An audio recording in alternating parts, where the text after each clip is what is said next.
Hello everyone. So आज आपण डिनरला बनवूया एकदम साध्या आणि सोप्या पद्धतीचं पिठलं. ॲक्च्युली मला पिठलं हे खूप साधं हिंगाची फोडणी दिलेलंच आवडतं, त्यामुळे मी एकदम साध्या पद्धतीने बनवते. ही एकदम क्विक रेसिपी आहे, तुम्ही अगदी 5 ते 10 मिनटात बनवू शकता. सो इथे मी घेतलेलं आहे डाळीचं पीठ आणि त्यामध्ये थोडंसं पाणी घालून आपण या विस्कने आपण त्याला प्रॉपर घोटून घेणार आहोत. ठीक आहे. आणि त्यानंतर इथेच मी थोडंसं मीठ टाकलं आहे चवीनुसार, जेवढं आपल्याला पिठल्याला गरजेचं आहे तितकं. इथे कढईत मी थोडंसं तेल घेतलेलं आहे. तेल अगदी मंद आचेवर गरम होऊ द्यायचं. त्यामध्ये टाकायची मोहरी, जिरं आणि हे चांगल्या प्रकारे फुटल्यानंतर आपण त्यामध्ये टाकू हिंग, थोडंसं हळद आणि त्यानंतर हिरव्या मिरच्या. इथे मी 4 ते 5 छोट्या आकाराच्या मिरच्या घेतल्या आहेत.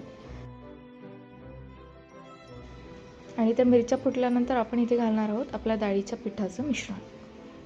आणि याला कंटिन्यू आपल्याला हलवायचं आहे, कारण जर आपण याला असंच ठेवू तर त्यामध्ये गोळे तयार होणार, जे की बिलकुल छान नाही लागत.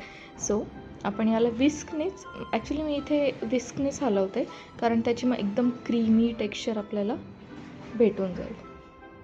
सो अशा प्रकारे बघा एकदम क्रीमी झालेलं आहे आपलं पिठलं. बिलकुल काही लम्स नाही आहेत, काही नाही.